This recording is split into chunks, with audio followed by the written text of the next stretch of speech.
بسم اللہ الرحمن الرحیم۔ آج شیخ طفاوی سے منسوب ایک واقعہ کا ذکر کریں گے۔ شیخ طفاوی کا واقعہ بعض اردو کتابوں میں وہ منقول ہے جو انہوں نے بلا تحقیق کے درج کی ہے۔ یہ واقعہ اس طرح ہے، شیخ طفاوی اپنا مشاہدہ بیان کرتے ہیں کہ میں سیدنا ابو ہریرہ رضی اللہ تعالیٰ عنہ کے پاس بیٹھا ہوا تھا ان کی مجلس میں۔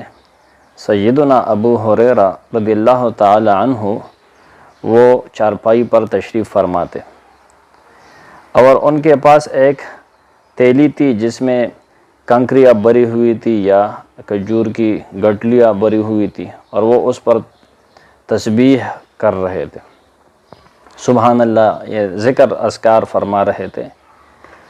اور چارپائی کے پاس ایک کالی رنگت کی باندی بیٹھی ہوئی تھی۔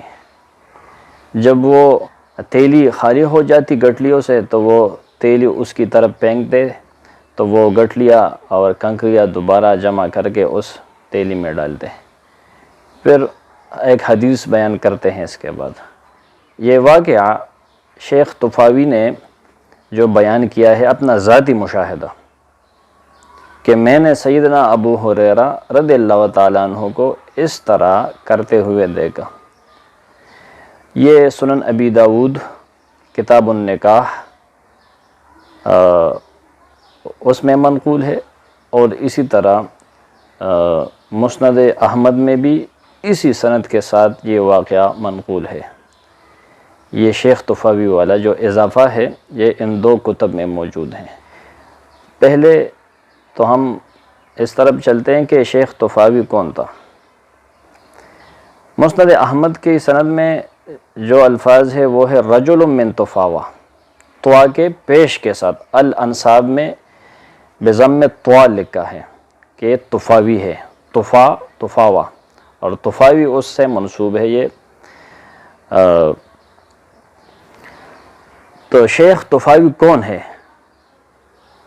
اس کا اتا پتہ کسی محدث کو معلوم نہیں ہے کہ یہ کون ہے۔ ابن حجر العسقلانی رحمہ اللہ تقریب التہذیب میں لکھتے ہیں کہ یہ ما لم یسم، شیخ طفاوی کا اتا پتہ نہیں ہے، مجہول ہے، اس کا نام کسی کو معلوم نہیں ہے۔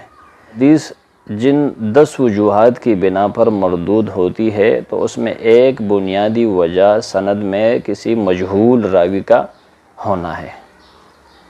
تو یہ شیخ طفاوی جو اپنا ذاتی مشاہدہ بیان کرتے ہیں یہ سراسر من گڑت ہے اور یہ غلط ہے۔ یہ کسی بھی دوسری صحیح سند سے منقول نہیں ہے، اور اسلام ایسا دین نہیں ہے کہ بس مجہول نامعلوم لوگ اسے روایت کرے، بیان کرے اور اسے قبول کیا جائے۔ یہ قطعاً اصول حدیث کے خلاف ہے۔ ایک بنیادی وجہ تو یہی ہے کہ شیخ طفاوی کا کچھ اتا پتہ نہیں ہے۔ دوسری وجہ بعض محدثین یہ ذکر کرتے ہیں کہ اس کی سند میں سعید بن ایاس راوی موجود ہے جو اپنی وفات سے قبل وہ مختلط ہو گئے تھے، یہ طاعون کی بیماری پھیل گئی تھی، تو اس میں وہ اس کے بعد یا اس دوران وہ مختلط ہو گئے تھے، اختلاط کا شکار ہو گئے تھے، بیمار ہو گئے تھے، ان کو صحیح اور غلط کا پتہ نہیں چلتا تھا۔ اگرچہ بعض محدثین نے لکھا ہے کہ اس طرح شدید اختلاط کا شکار نہیں ہوئے تھے، جیسے ثقات میں دیکھا جا سکتا ہے ابن حبان صاحب کی۔ لیکن دوسری طرف ہم دیکھتے ہیں کہ بعض محدثین ایسے بھی ہیں وہ لکھتے ہیں کہ حماد نے ان سے اختلاط سے قبل روایت لی ہے، شعبہ نے ان سے اختلاط سے قبل روایت لی ہے، ثوری نے ان سے اختلاط سے قبل روایت لی ہے، تو وہ روایت صحیح ہے۔ اور ان محدثین کے نام بھی گنائے ہیں جیسے ابن المبارک کی وغیرہ کی کہ انہوں نے اختلاط کے بعد ان سے روایت لی ہے اس تابعی سے، تو اس لیے یہ ان کی سماع ناقابل قبول ہے۔ تو شیخ طفاوی کے نام پر اور بھی راوی ہے جو حدیث کی کتابوں میں موجود ہے، ان کی تفصیلات موجود ہے۔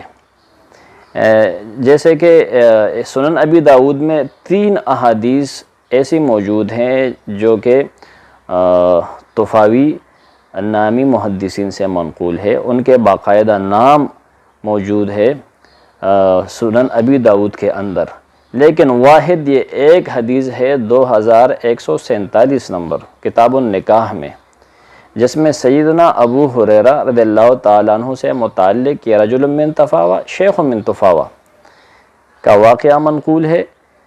تو اس شیخ من طفاوہ یعنی طفاوہ سے تعلق رکھنے والا کا ایک شیخ، اس کا کچھ عطا پتہ نہیں کہ یہ کون ہے۔